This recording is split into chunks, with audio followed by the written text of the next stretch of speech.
is the largest body of water on the planet. It's the life support system, the vascular system of planet Earth. It really should be called planet ocean because it covers almost 3/4 of the surface area, but it makes up about 99% of the living space. Well, without the ocean, we'd have no life on this planet. It is our life support system. It's what regulates our climate.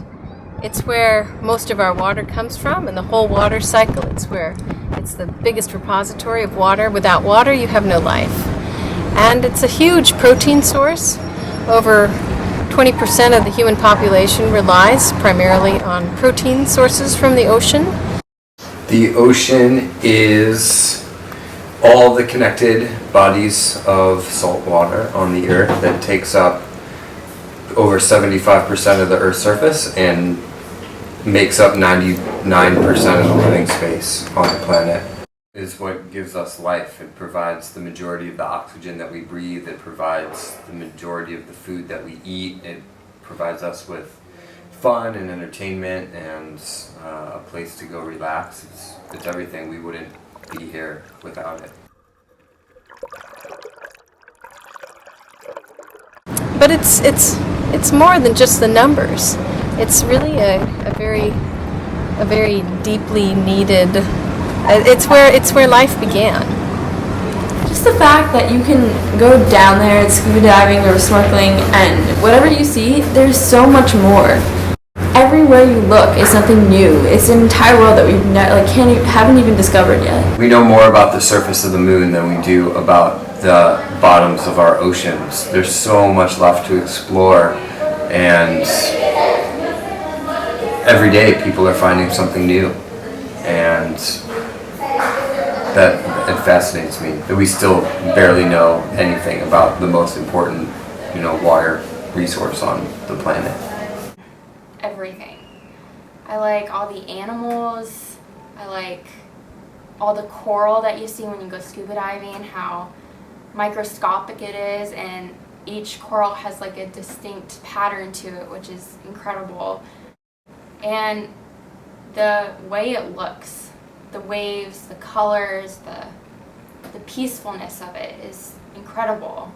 It makes you feel like you actually are like part of the ocean because you're able to breathe under there with everything else, and it's just you see how calm everything is, and looking at it from the surface and down below is completely different. And just for all those people that haven't been educated about different creatures and like what they're actually capable of, and the difference between a defense mechanism and actually trying to attack people is very different. You don't see like bears going into oceans like trying to disturb the peace, or other way around.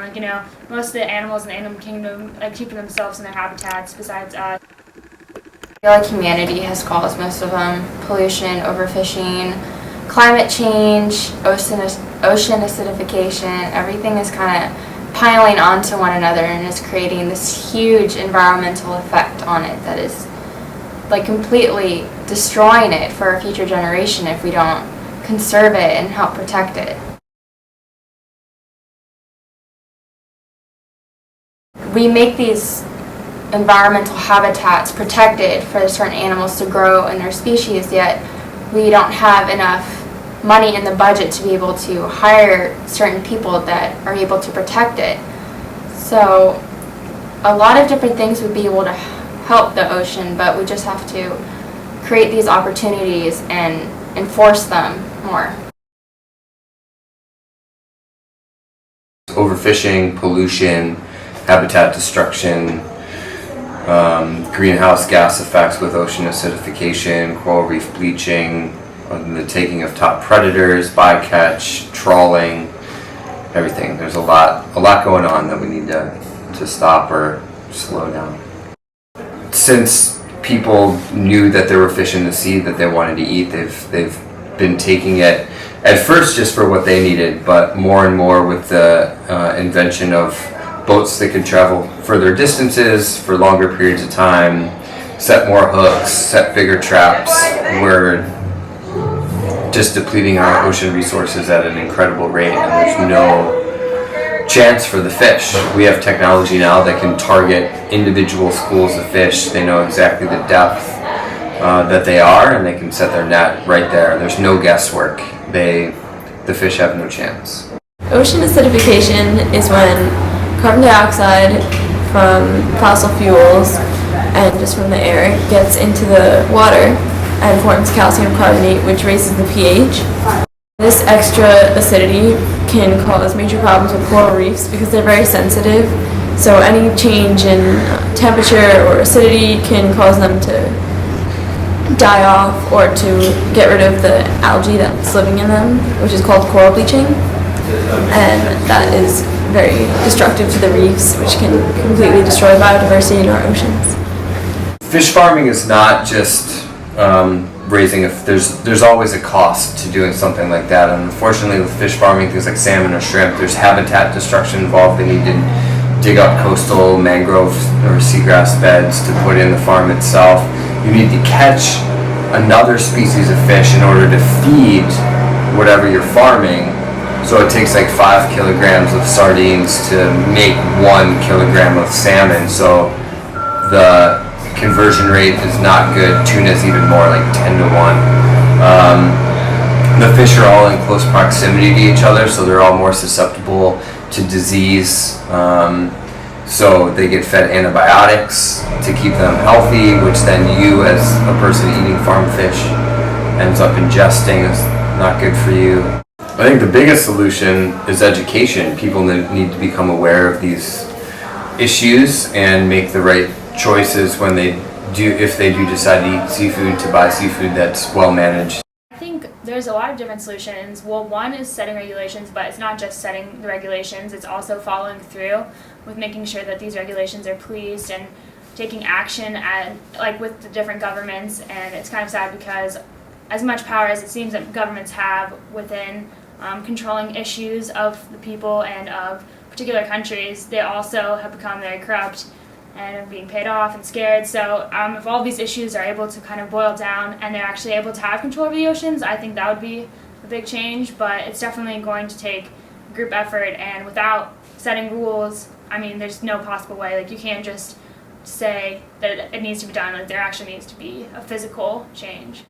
I definitely think my favorite part about being underwater is just like the unpredictability of everything, and also like how just the movements that you watch, everything is just so in sync and just happening all at once, and it's just so peaceful.